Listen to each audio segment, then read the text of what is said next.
Okay, welcome back to Celluloid Dreams. Matt and Mike are back, and we're covering the top 30 films of our favorites, not saying the best of all time. Remember that. Mhm.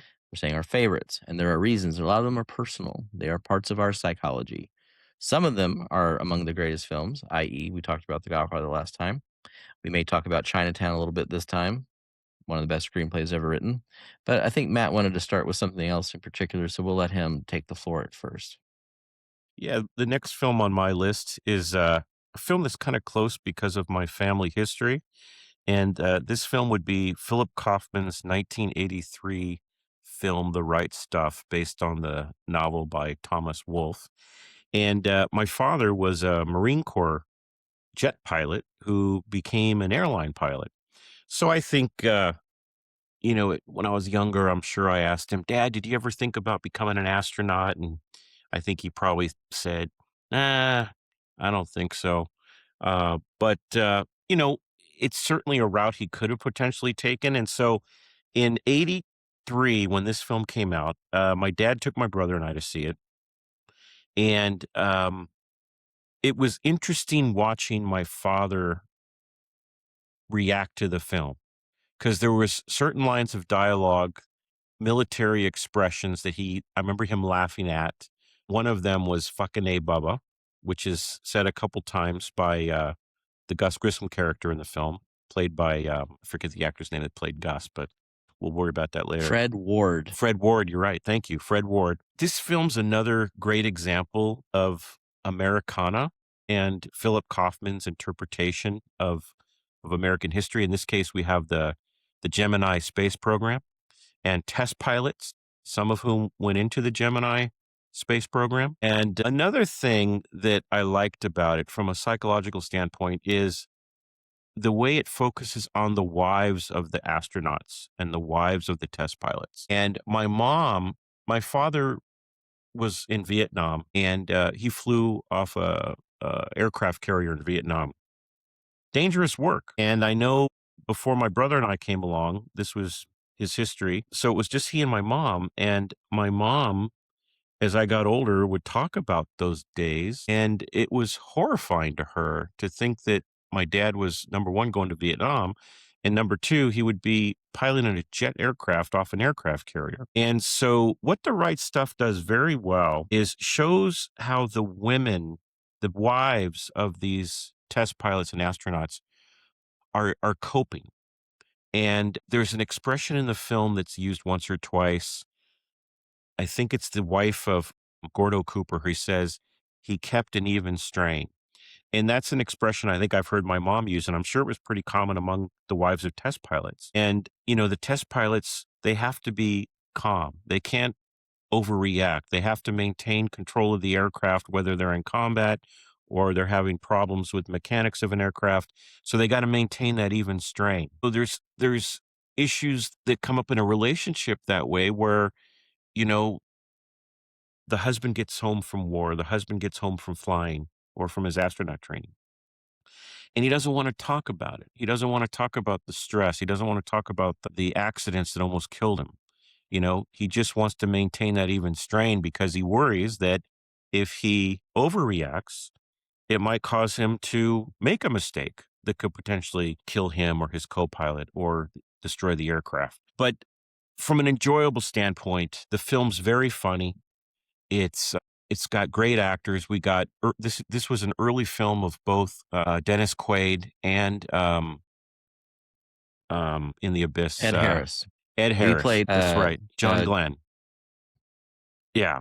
So it's a terrific film, great script, great cast of characters, great kind of interpretation of the American space program, the early days of the American space program, and what some of these guys had to go through. Needles with electricity being shoved in your hands and in your arms, enemas being shoved up your kazoo for whatever reasons they were testing for. So it's aspects like that bring some really great humor. The other actor that's in it too is Sam. I want to say his name's Sam Shepard. Shepard. Sam Shepard's in it. He played Gus Grissom, a really great role for Sam Shepard in this film. No, he And played Chuck Yeager. he played Chuck Yeager. Yeager, You're right. You're right. right. but, it's got a great score by Bill Conti. It's got a lot of patriotism behind it.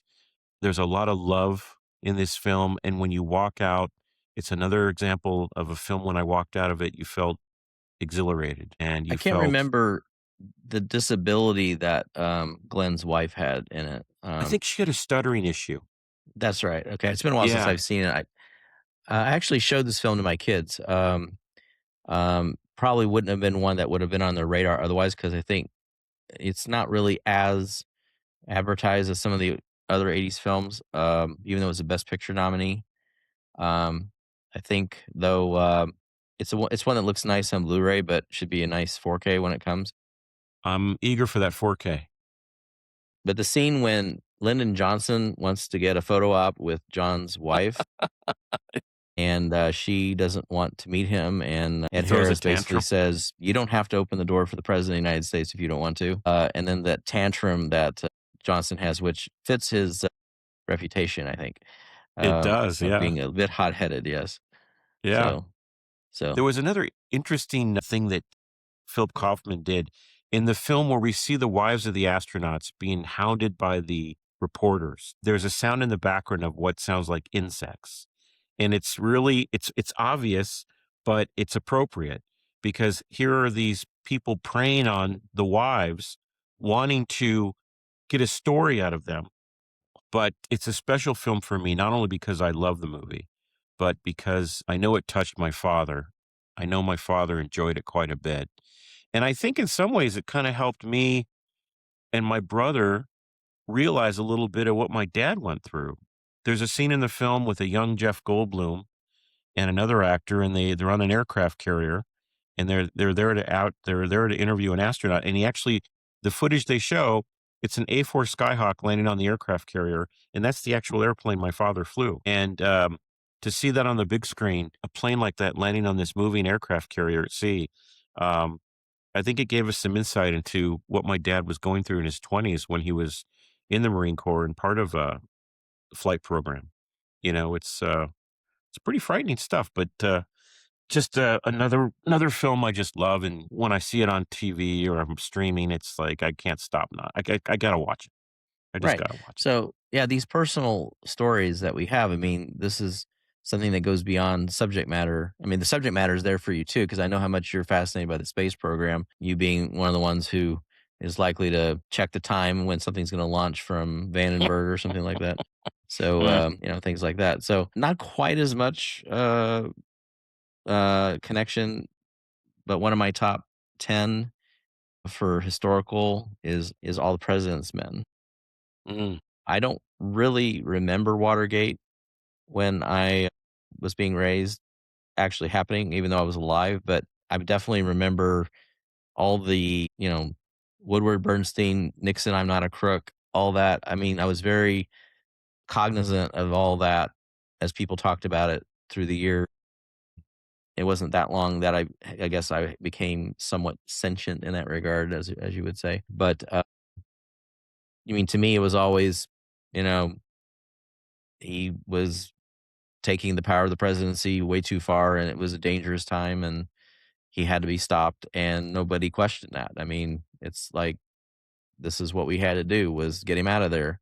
Interesting how different things are now politically. When people talk about impeachment, they just say it's all partisan. At that point, there was probably some of that as well, it seems. But those Republicans that stood up and said we cannot let the president act like this, they did it. They got him out, or they were, he was on his way to that. They knew they had the votes when he resigned.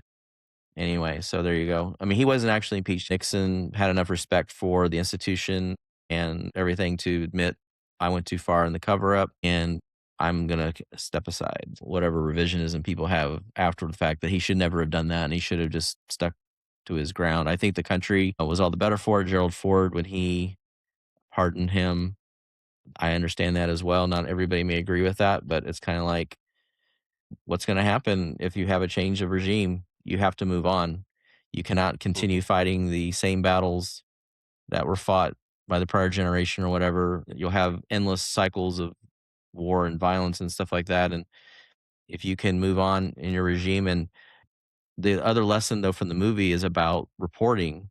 Following that story, letting reporters have enough capability to investigate wrongdoing inside the government. The fourth estate has to be there for our defense, and letting the government go after reporters who get stories out about wrongdoing inside the government. I mean, that is really frightening. And this movie shows, I mean, the scene when they have to turn the volume up on and just type into the typewriter, what Deep Throat told him that night. It was really tense, and you could feel like there was some real peril, concern that, people weren't talking because they were afraid they might have something happen to them. You get all that in that story. So great writing. Mhm. It's a all-time great film about the press. I don't think it's ever been equaled. And I think with the 4K is on the way for that, isn't it? We'll see how it It's cleans another up one I on gotta revisit. 4K or whether it'll still look like a '70s movie. It just depends on, how much, sharpening they do on it, how much is on the Yeah. negative versus what's on the subsequent prints that have been made of it and stuff. I'm sure they'll do a good job. Hopefully, it'll look good. Yeah. So, okay, So, what's new for you next for you? my next film is Paul Verhoeven's 1987 RoboCop. And the story goes that Verhoeven got the script, saw the title, ugh, but read it, hated it, threw it in the trash can. His wife picked it up, read it, said to him, "Look, you need to consider this. You need to look at it from the Christ standpoint of Murphy being Christ." And so he saw a different way to approach the subject matter, and that's the way he went after it. What's Verhoeven's, religious background? Verhoeven, he has a doctorate in mathematics, but he's also a scholar of Jesus Christ. And I know he's been wanting to make a film about Jesus. I think he's written a book about Jesus. And I don't think he's going to get the funding to make the film, but it's a passion project of his. But he's definitely incredibly, hugely fascinated with the life of Jesus Christ. And so I was either 16 or 17 when this film came out. And even to this day, when I watch it, the execution or near execution of Murphy is so over the top, horrifyingly violent that it still affects me. It still kicks me in the gut. But it's incredibly well done between the way it was shot, the makeup effects by Rob Bottin, and the sound design where Murphy's screaming. It's like one of the things to watch it, but to hear it, you hear the gunshots, you hear Murphy screaming, and it's very, very effective scene, very horrifying scene. And then, of course, you have corporate America coming in and saying, "Well, we're gonna put him into the special RoboCop project because he signed up for it, and we're gonna eliminate the one arm that's salvageable because we can do that." And, they turn him into this machine. And his wife and child are no longer in his life. And the beautiful thing about the film is, as the story goes on, Murphy begins to have flashback memories of his life before he was murdered, of his wife. And Murphy becomes human again, even though he's in this mostly robotic body. And, Verhoeven's known for his violence, explicit violence, but the film, it's a sophisticated sci-fi film beyond the cheesy title. And some people may look at it as a simple good cop versus the bad guys and RoboCop wins at the end, which he does. But it's so well done. Again, this is just before the CG world came into effect. We're talking 7. So we're talking, 3, 5 years before CG really came into play. So everything in the film's practical or optically composited. There might have been some primitive CG used in some, RoboCop vision things, but it's primitive. It's really primitive. But it's another film that just, from my teenage years, that just, it hit me from an emotional standpoint and from an exhilaration standpoint. As a teenager, you walk out of that movie and it's like, yeah, I want to be RoboCop just the same way I want to be Indiana Jones. You know, Yeah. that's kind of the way I felt walking out of there when I was 16 years old. We hadn't seen anything quite like that one when it came out. The Yeah. ultraviolence, Clockwork Orange had the ultraviolence, but the, idea of, "Let's make this so violent that it becomes funny," like the guy getting shot by Ed 209 in the corporate meeting, Mhm, All he did was decide to agree to participate in the test, and mhm. he was definitely the wrong guy at the wrong place at that point when Ed 209 malfunctions. But the idea Yeah. that we're gonna let this thing shoot him an extra 5 seconds beyond bad taste, and it was pretty shocking. And so, yeah, they released it that way, and then in the director's cut, you kinda get the kinda humor of what he's saying that, this robot has no sense of morality, and all it knows is Mhm, it's told to keep shooting, and it just keeps shooting, and it keeps shooting, and it keeps shooting. There's a cold logic to it that is unsettling, at the same time, it's funny in a black mhm. comedy sense. And then the line afterwards from the head of the company, turning to the vice president says, "Dick, I'm very disappointed." I mean I mean, talk about, like, understatement of the world. You just watched a guy get blown away, some colleague, and, uh, Yeah. and then Dick says, Dick Jones says, "It's just a glitch. We'll get it worked out." It's like, I mean, wow. Yeah. I mean, the Yeah. coldness, but, I mean, this is Verhoeven at his purest Verhoeven, esque-ness. I mean, Oh, yeah. Total Recall is kind of Verhoeven on steroids, with the ultra violence, and it kinda, loses its irony a little bit. I mean, RoboCop holds on to it the whole time, It does. but you're right, the scene when he's killed, Murphy, Peter Weller, yeah, I mean, they shoot his hand off. That's clearly a stigmata kinda thing, reference to the nailing on the cross. I see that now. I mean, I didn't know that at the time, obviously, about Verhoeven's background in religion and theology, but, a lot of his work is now being revisited from various vantage points. Obviously, people talk about Starship Troopers being a propaganda spoof, Mhm. not the greatest film on first viewing, but when you realize they're making fun of Nazi, fascist Mhm. imagery, and it's a pretty brutal satire when you look at it that way. I think even Showgirls is getting revisited now, believe it or not, as being a campy takedown of capitalism. And there's various stuff throughout the movie where people can point this out that Verhoeven's sense of humor is really still in this, and you shouldn't take it at face value the way everybody did when it first came out and say, God, this is terrible. But when you look at it as kind of trying to poke fun at some of this stuff, it's like, okay, I get Mhm. it now. It could be. Mhm. So it invites a Another rewatching of Showgirls, though, Matt, Yeah, this is for true. no other This is reason than true. that. Let me add that to my list. Another Hard another point I watch. wanna bring up. Yes, another point I wanna bring up about RoboCop is the villains. The Oh my God, villains, yeah. you can't help but like them, but you want them to pay at the end, right? Kurtwood Smith and the other actors that played the villains were just so entertaining. And they were kind of the comic relief of the movie besides the fake commercials they put in there, and then the guy that's Mr. I'll buy that for a dollar, which is also really funny. They have a little bit with the guy that says I'll buy that for a dollar. But the villains are hilarious and vicious. I mean, we've already Mm. talked about the Murphy shooting scene, but, so entertaining. Yeah. He shoots his hand off and goes, give the guy a hand. I mean, just bad. Yeah. Bad. Yeah, and, all aspects of production came together. They didn't have a huge budget to work with, but it worked, and, I think it's a sci-fi film that's gonna continue to live on and, probably be studied for some of the aspects that we've brought up here.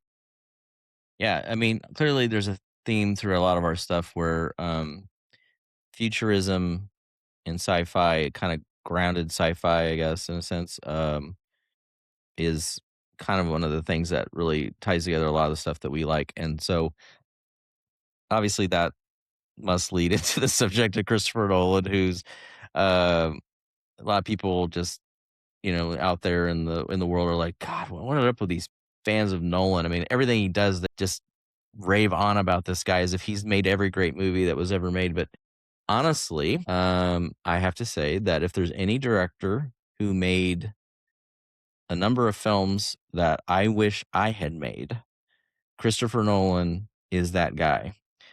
2000, Memento, my psychology brain, I was sitting in psychology class in abnormal psychology thinking about a story which was also again partly Nightmare on Elm Street influence that dealt with a psychological disorder, and I wanted to write a film that portrayed that disorder completely realistically and in such detail that it's like you don't need to add a bunch of crazy character twists or whatever. You could just tell the straight version and it would be frightening. So my Mhm. nephew would even say, "You could just film a movie just exactly what schizophrenics like him that see hallucinations 24/7, what they experience, you could just shoot that, and that would be frightening out of people's minds without having to embellish it at all." So, but he does it in Memento with amnesia, where you can't form any short-term memories, and that film is a masterpiece of structure and really getting to the head of a person with a mental disorder in a way that I've not really seen with that degree of commitment. The Dark Knight is the superhero movie that when I sat in the theater, I was like, "Damn, I wish I got to make this version of a superhero movie." I mean, I'm not the biggest fan of the superhero genre, but I had in my mind that I wanted to do one where you grounded it as much in reality as you could, and The Dark Knight was as close to capturing that, including with real world consequences. I mean, when he like when in Batman and Batman Forever, when Batman had to make a choice between saving the girl and saving Robin, he saves both. It's Mhm. like, but in the Dark Knight, he Mm. has to make a choice, and he has to basically Yeah. let the girl that he loves die, and she does to save Gotham's political savior. So again, Mhm. the commitment to that. And then Interstellar, dealing with black holes. I told you in the last episode that I did a science field project on black holes in kindergarten. Always fascinated with that subject. He goes into the time dilation, how suddenly your daughter could be older than you because you went too close to the event horizon of a black hole. In his case, he goes into one, but um, so I mean that's all real science and stuff that's been proven in relativity and experiments and everything. That yes, there can be a point where time slows down for you to such a degree that your kids will be older than you, and then so anyway, just go ahead on those are just 3 of the Nolan films, I guess the other one being Inception. They're all in my top 30. I can't get away from the fact that, again, Yeah. Inception, the psychology of going into the minds of other people, planting seeds of ideas. I mean, talk about celluloid dreams. That movie, I mean, wow. I mean, I know people criticize, well, it doesn't seem very dreamlike in there. And it's like, well, they're trying to create worlds where a person thinks they're awake. That's the whole point of it, is to make it realistic. So they're having to Yeah. imagine a realistic kind of place where they think that they are awake. So that's why it's that way. So he thinks of everything. He's a genius at just Yep. assembling these plots. Go ahead. Well, I just not only is he a technically astute director, but he's an incredible writer. And as we've discussed privately, he is so organized that, like his recent film, The Odyssey, I think the shooting time was like 91 days. And it's a huge $250 million movie. And, from all I've heard about him and from what I was able to witness when they were shooting The Dark Knight Rises in downtown LA, like there was a sequence with the bat. They shot 1 or 2 shots one way, and then they quickly reversed the setup so they could shoot it from the opposite angle, and it took no time at all. And they're using big IMAX cameras and everything else, and they got lights everywhere, and, you know, so I c the only film on my top list is Inception, but my backup list has all the other films you've mentioned of his, and he's just an extraordinary filmmaker, and you're never gonna please everybody all the time, so it's no surprise that there's some people that don't get any or all of his movies. That's fine. Everybody's entitled to their opinion, but he's a real thinking writer, director. And I can't wait for not only what's coming out later this year with The Odyssey, but everything that's going to come from him in the future. Because he's still a fairly young guy and he's probably got 20 years of filmmaking, if not more, left in him. And I don't think he's so disciplined. Like every 3 years, he comes out with a movie almost. He has his life and schedule planned out so well that yeah, he's. Go ahead.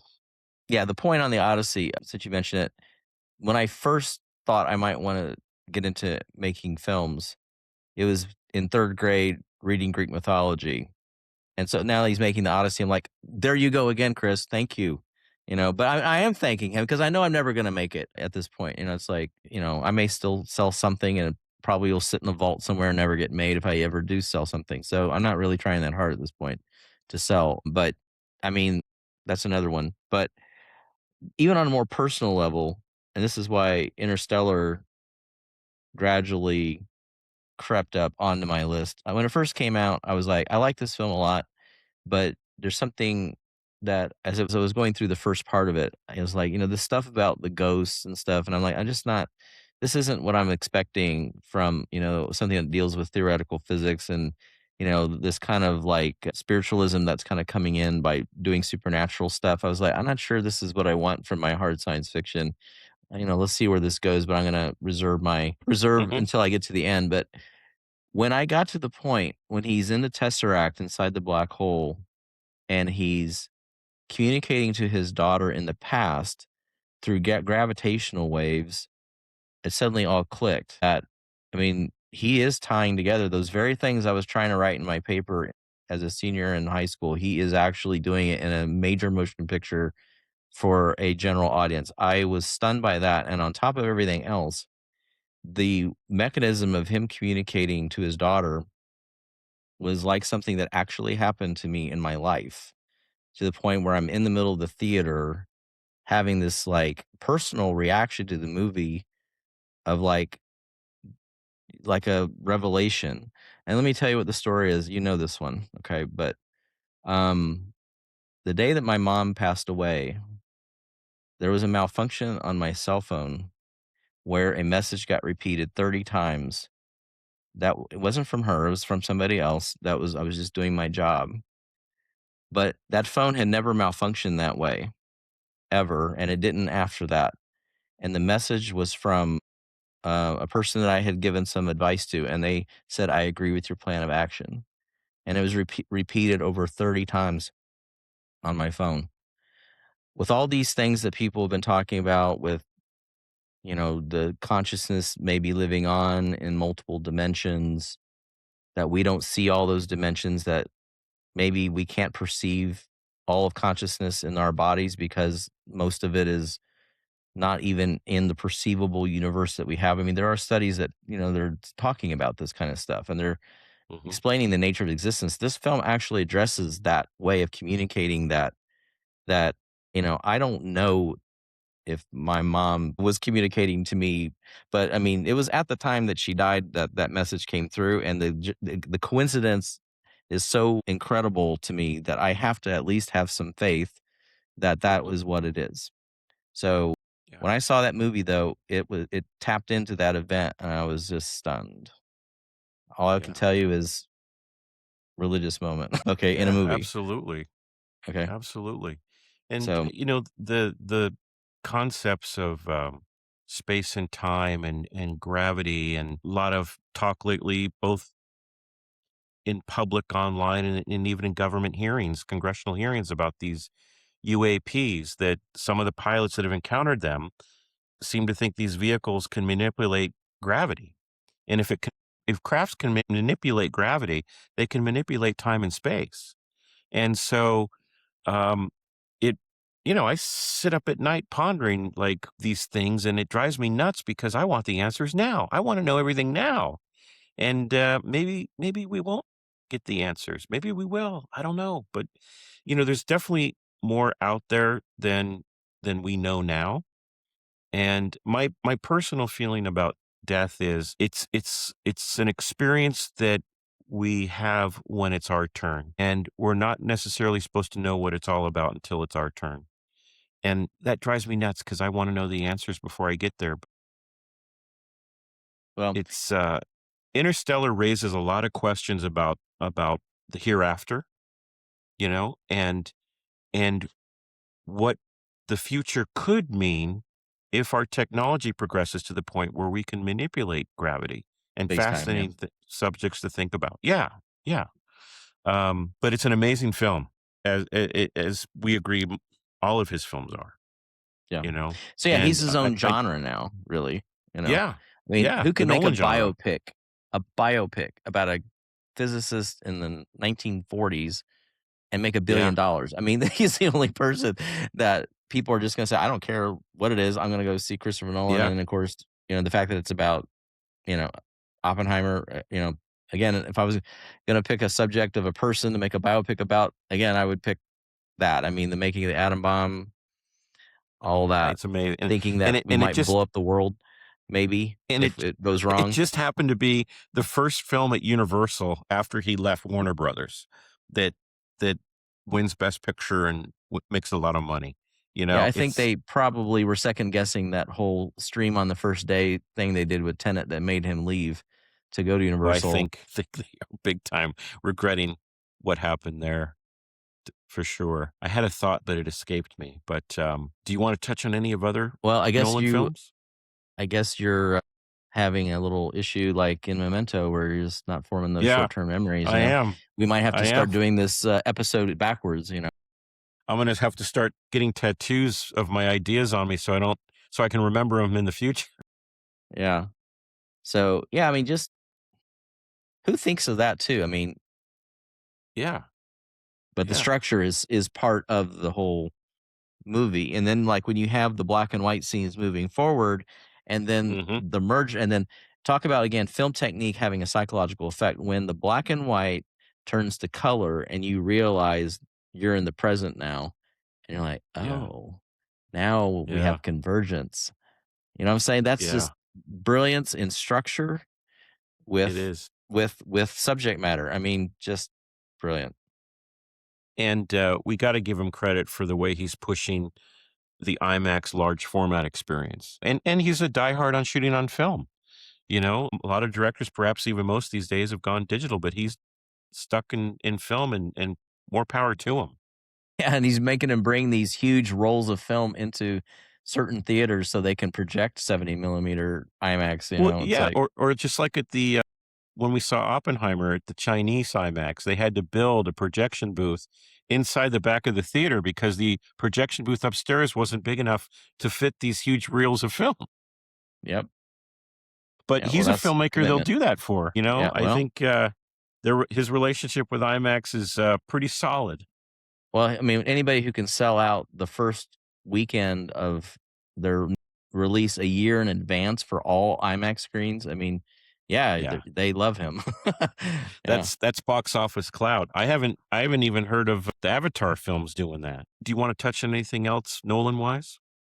I mean, I covered all of them that are in my, top 30, so we can dive into the next subject. Let's see here. I mean, I did touch on Gravity during the last one a little bit. It's on my list of the top 30. Okay.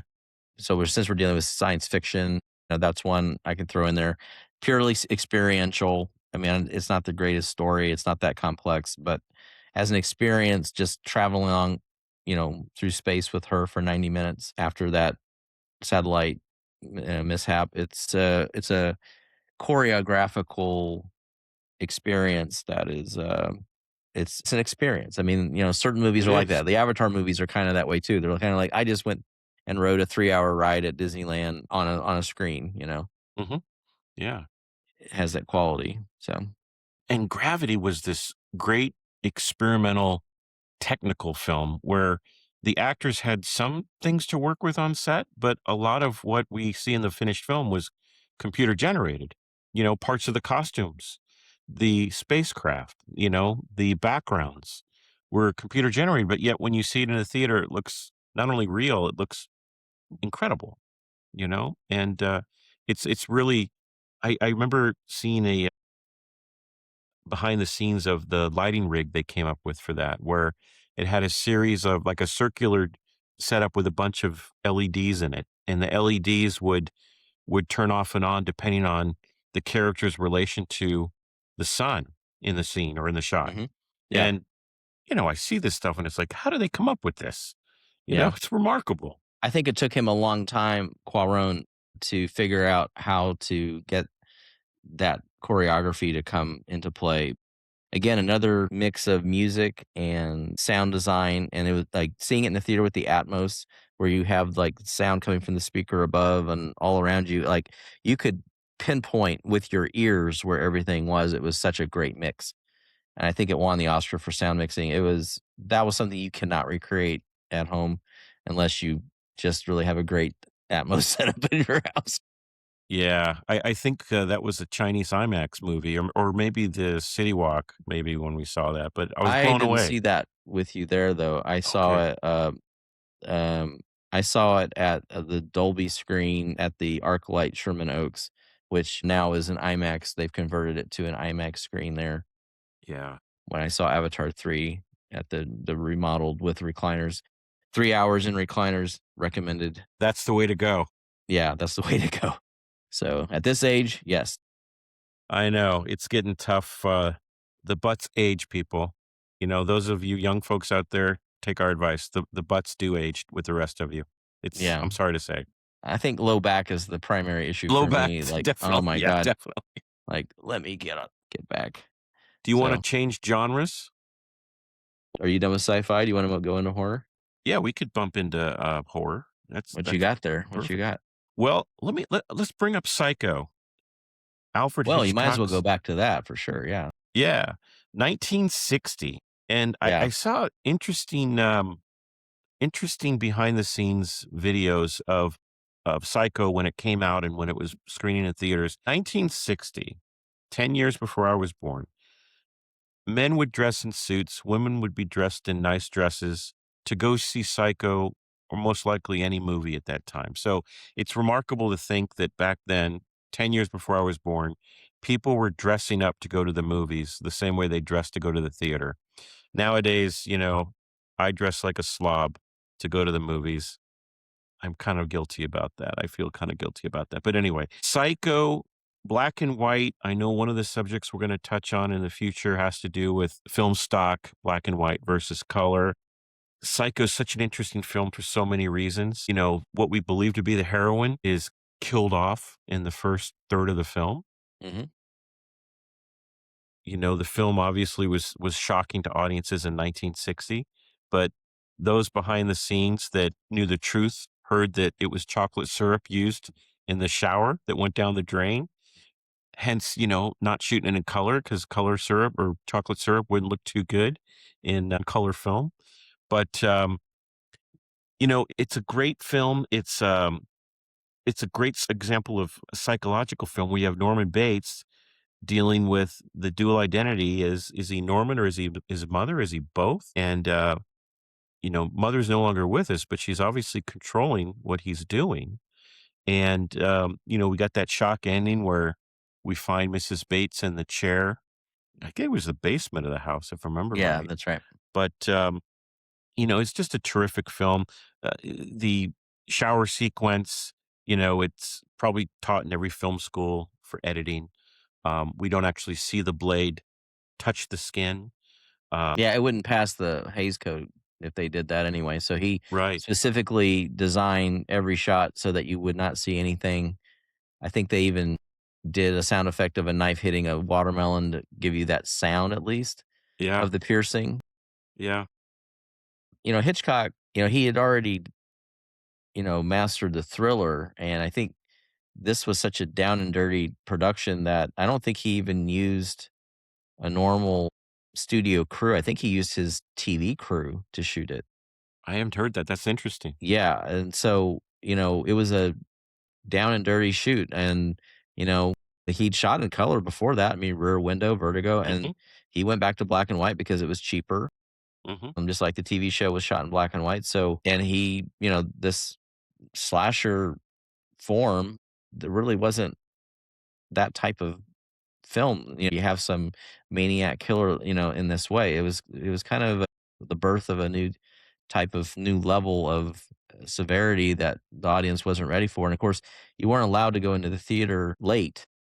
Mhm. That's You right. had to be there on time, and you were not to tell anyone the ending either so that they could be fully shocked by it. So, yeah, I mean, Mhm. killing the protagonist in the first 45 minutes, and then the other shocking part of that though is then you have to follow Norman as the protagonist.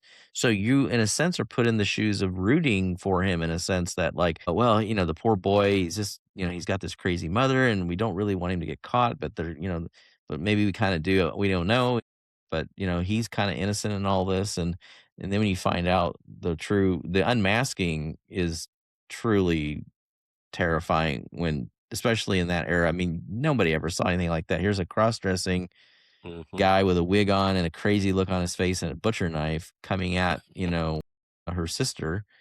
And, that's your reveal. And then it's like, okay, well, if he's mother, then who's in this chair? It's like, oh my God, that was mother. She Yeah. was a corpse the whole time, and it's just him. So it's like, I mean, brilliant, And it brilliant. it holds up very, very well. Yeah, except for the big psychological description of everything by the Mm, psychologist at the end who's kinda acting like yeah. an arrogant prick telling everybody the story, like, and it just, I think William Friedkin mentioned that, perfect movie until the last 10 minutes. Then it's like, now we're feeling the early 60s, late Yeah. 50s feel that's kinda coming into all this. Yeah, so the over explaining of everything. Mhm. Mhm. So, it might have been better, a little bit more And mysterious. and music, we gotta touch on that score. An Yeah, Bernard amazing Herrmann. score. Yeah, amazing score that actually got ripped off by Charles Band, who did the score for Reanimator.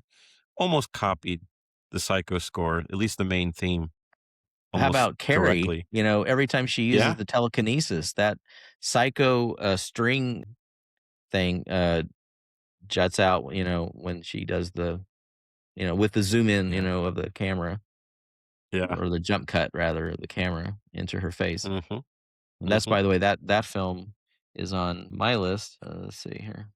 So yeah, it's Brian De Palma, who has made a career out of, some people say ripping off Hitchcock, but I would say homage. mhm, Dressed to Kill is a direct descendant of Psycho. I'd say that it's psychological exploration. I mean, it's a little bit more modernized, at least for the 70s. It feels, again, a little bit dated, but the commentary that it has about the male gaze and about its own audience. Do you mhm. remember the scene when he's in the asylum, Michael Caine, toward the end of the movie, and she's having her dream? What happens? Do you remember? I don't. I gotta Okay. add that to my Well, list. he attacks a psychiatric nurse and steals her uniform to escape.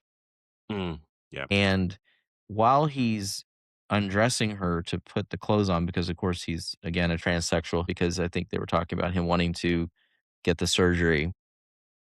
What Norman was, I don't know. They don't really explain it exactly, if he's yeah. just multiple personality, transsexual, whatever. I don't think they got that deep. But anyway, when he's undressing this nurse, they show all the male inmates of this institution watching him do it, take the clothes off after he kills her, and they're Mm, all just kind of like roaring and raising hell and stuff, like men at a strip club or something.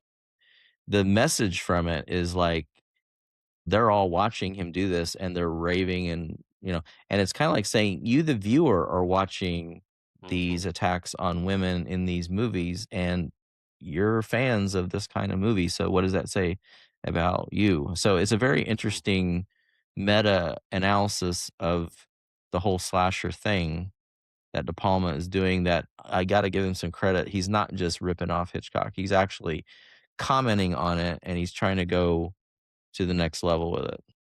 mhm. But Hitchcock did, in a sense, create all this. And there's been a lot of Yeah. discussion about Hitchcock's kind of abuse of a lot of his actresses, particularly the blonde ones. Oh, yes. I know He that Rod Taylor wanted to beat the shit out of him on the birds, because he kept throwing those birds at her face, and she was getting mhm, scratched and stuff when making it. And even before that, the scene in Peeping Tom, when the director is shooting the scene over and over again until the actress passes out, that was supposed to be a riff on Hitchcock. That he would mm, literally, you're not giving me the performance I want, so I'm going to make you do it by just making you so exhausted that you collapse. So, wow. anyway, talk about the psychology of film. There's a Creepy. lot of psychology in Hitchcock films about the Yeah. filmmaker himself. Both on and behind the camera. Yeah. Jeez. Yeah. Well, I don't have any other horror films on my main list. Okay. Let I me don't touch want on I a few. yeah, I'll run through 'em. Halloween, another direct extension from Psycho, even has a scene of him escaping a mental institution with the clothes of an inmate on, and then changing them to find another uniform. Um, wearing the William Shatner mask. You know, mhm, again, the idea of the monster hiding in the uniform of a mechanic or whatever. whoever he killed on the way to go to Haddonfield, Illinois. And the main thing about that film for me, though, more so than it being a horror film, is the feeling of Halloween in the fall and being in the Midwest. And it was shot in Pasadena, but Isn't that funny? they created this feeling that was kind of reminiscent. So it became kind of a thing to rewatch during that time of year because it captured the feeling of that time of year in the same way that I guess people get from watching It's a Wonderful Life, being Mhm. Christmas and things like that. But it's that for Halloween, and that's one thing I like about it. Obviously, Carpenter is another master of the genre, more of a craftsman than being fully original. Because I think, Black Christmas actually came out before Halloween and very similar in a lot of its methods. Carpenter is a really good craftsman, efficient at filming on a low budget to make it look like a Mhm. higher budget. He shot it in widescreen 2351, and it looks great for the what $1 million or whatever they shot on it. I think it's one of the most profitable Incredible. films ever made Sounds right, yeah. until the Blair Witch Project. I think it is. And not a lot of gore. For a slasher film, Halloween is pretty tame, and I'm sure the budget was some effect on that, but also the technique, you know? Carpenter probably figured you don't have to show all the blood and guts to make an a point. Plenty horrific. I mean, like Yeah, stabbing a guy and hanging him on a door. I mean, yeah. arranging everyone in the room so that when she walks in, she sees all of her friends dead. I mean, there's some pretty disturbing psychological things that ask bigger questions, by the fact that those things happen without explanation. You're like, what kind of demented person does that? I mean, and he doesn't even try, like Donald Pleasance, who's the psychiatrist in the movie. He's like, he's just, he's the devil. He's got the devil's eyes, and he had it when he was 4 years old when he killed his sister too. It's like, okay, wow, that's a really good diagnosis, doctor. Mhm, He doesn't even try to explain it. He just said it's scarier to not explain it, and he kind of learned the lesson from Psycho. You don't want to explain it. You just make it weird and disturbing, and don't bother to try to explain it. Why mhm. explain? I mean, human nature has so many different aspects to it. Oh, yeah. We don't know all of them, can't explain all of them. Were they abused as kids? Were they not? I mean, what's the cause? Their brain is wired that they get a certain chemical rush to something that most people don't. I mean, there's a million different reasons why people have a million different maladaptions. Yeah, So and, some are unexplained. There's not always answers. let me tell you something. Having kids, I didn't do much to form their personalities. Were pretty much like early on, they kind of demonstrated those characteristics, and they kinda just as they grow older, they continue to have them in different ways, and so what might be stubborn as a 2 or 3-year-old, maybe when they get older, driven to succeed and just not quitting and just fighting, fighting, fighting, and it's like, it just depends on whether it gets turned into a positive or a negative. And what age were they when you noticed the personality traits? I mean, really early. I mean, we knew that, we had twins, and so we knew Athena was the more sensitive one, like emotional within the first month or 2, and the other one was more, you know, kinda hardy and, you know, uh, but yet also kind of, like, protective, like, she was the tougher one, and, under 6 months, she would reach over and try to comfort her when she was crying, and Athena would just kinda push her hand away, like, "I'm too upset, I don't wanna be comforted." And the other one is, Artemis is like, I'm trying to be here for you." So it's just like, I mean, nobody taught that. I remember being at your house, it's probably within the last year, and being with the twins, and I remember one of them had, like, a baby doll, and she was, like, carrying it almost like it was a mother carrying her own child, and I was kind of, like, blown away by that, Yeah. I because mean, some girls, probably more so than most boys, have a maternal quality that is there very early. Not everyone does, but I mean, why do some have it and some don't? I mean, who knows? did you So, notice the same early on personality traits with your 2 oldest? yeah, yeah, yeah, That's yeah. wild. So, I kind of respect, their therefore not trying to explain everything, Why did this kid kill his sister in Halloween at the beginning of the movie? Which, again, by the way, brilliant point of view shot where the mask goes on the face and you're looking through little holes like you're the Yeah. boy walking through the house. As Mhm. he grabs the knife from the drawer, you see him do that. I mean, you know, but then the reveal is like this wasn't some wacky guy from down the street. It was her brother at the age of like 6 or 8 or something. Why was he born that way? Who knows? So Carrie, on the other hand, we mentioned that earlier. That's on my list of the top 30. Stephen King's first novel that he had published, at least, beginning of a very long love affair between the author and film. Mhm. I think Shawshank is up there on your list. It is, yeah. The Shining is on my list, his third novel, Mhm. which of course was a film he hated because he didn't feel like Kubrick was respecting his vision. We'll get to The Shining in a second. Carrie, though, idea of the power of the teen that's going into puberty and her relationship with the world as she learns her strength and her power. That's what makes that resonate. And so that the telekinesis is like a symbol of that. At first she's mousy, friends make fun of her, she can't defend herself, but then she kind of does. And then when she confronts her mother, who, of course, the film goes pretty far into showing that she's fanatically religious. And, I think maybe it kind of explores a little bit of that too, saying that, if you're in I mean, she's clearly abusive. I mean, the mother, Mhm. she throws her in the closet if she thinks she misbehaves. What does that do? And how does a child rise up out of that? The film, the way it shows her, in a sense, coming to grips with her power, but it also destroys her. I mean, it's a really strong social message. And Stephen King, he does it in a lot of stories. I mean, one of the ones that's I think is very underrated is Dolores Claiborne, where Oh, it yeah. deals with abuse. And that's a very straightforward one. I mean, he doesn't really even add any horror elements to that. But Mhm. he writes on this subject a lot, and it's very important to him, obviously. And Carrie is a very early version of talking about that. And The Shining deals with alcoholism. For people who don't really like supernatural horror, you can read The Shining in a couple of different ways.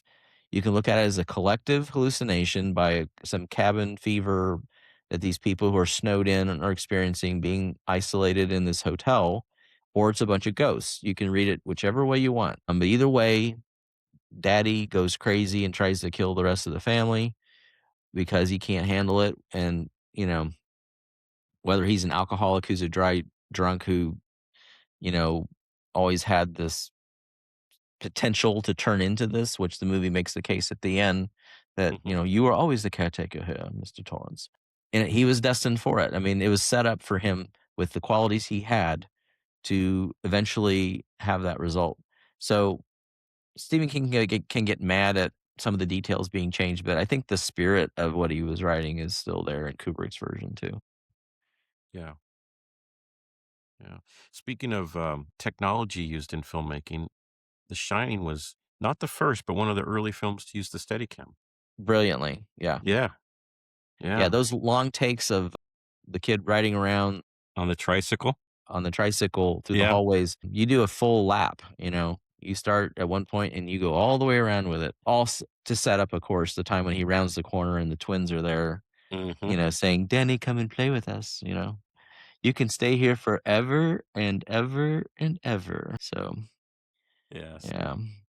So, yeah, that was, and then the smoothness that, it's kinda like you're there, but you're kind of like there, almost in spirit because 'cause you're just floating Mhm. through the hotel with him.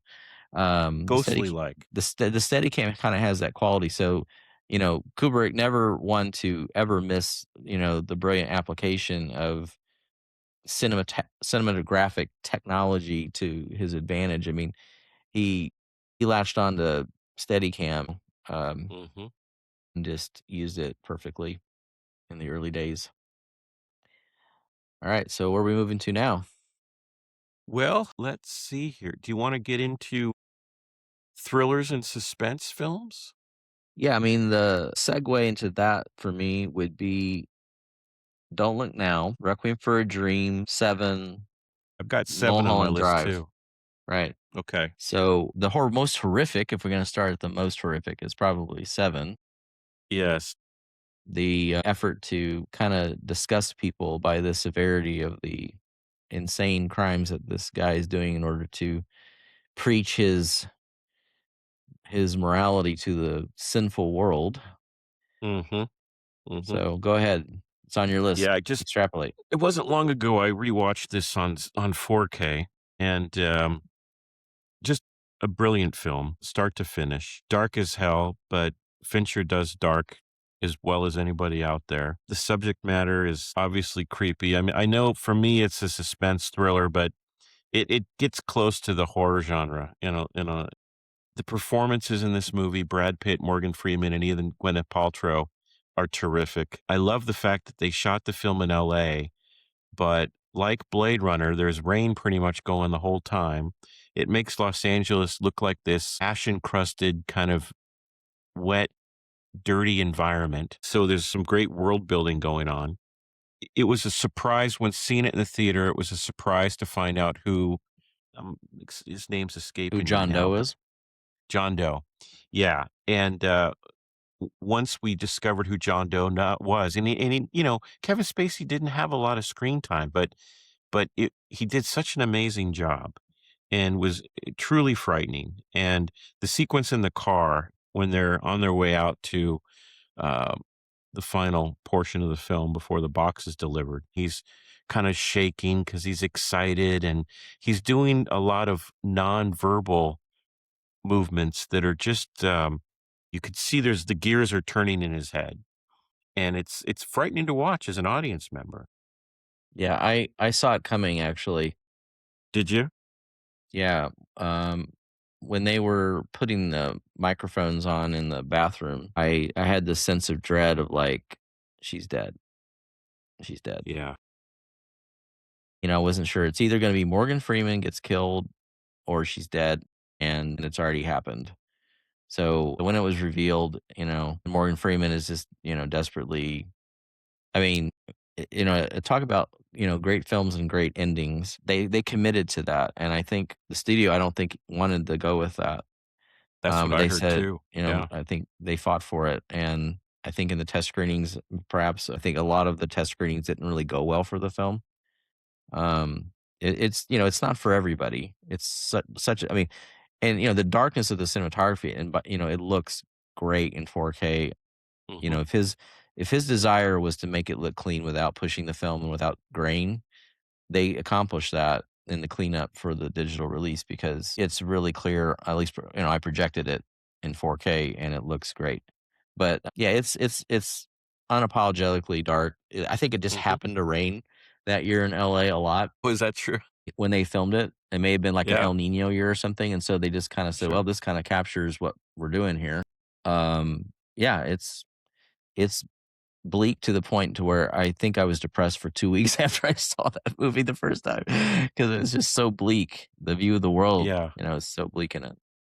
You can't deny the craft. I mean, between Fincher and the way the film's shot and edited, it's incredible work. And you've known me for a number of years now, so you know I kind of lean to the dark subject matter. And Seven is right up there at the top of dark films that I absolutely love. And the score is also very disturbing, very creepy. There's some The really sound great design of the whole ending part is yeah, fantastic, yeah. and also just the editing, like the flash frame of her face right before he fires. Mhm. They're putting you into his shoes, saying you would do this too, wouldn't you?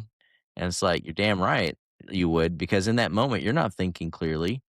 The only thing you can think of is, I want to kill this bastard and he deserves it. And consequences be damned. I mean, seriously, if any movie ever made you feel exactly what the protagonist was feeling, the ending of that movie does it. I remember reading, I think it was John Singleton who said that film's got balls, and it does. And you touched on the ending. That ending was a ballsy ending, and I don't think it would have been nearly as effective if the studio won and they went with a tamer ending. It would not be number 20 or whatever it is on the IMDb list. I mean, you have some dedicated loyalists that, will profess that it has purity It does Yes, not pull any punches. it sure does not. It's a bold, bold vision. All right, so our listeners are probably getting a little bit fatigued, and that's probably time that they just join us one more time. We'll finish going through what's left, and then we'll dive into the film theory stuff. How's that sound to you, Matt? That works for me. Look forward to it. Yeah. So, all right. So we'll see you all next time on Celluloid Dreams, and we wish you all a fond farewell for now.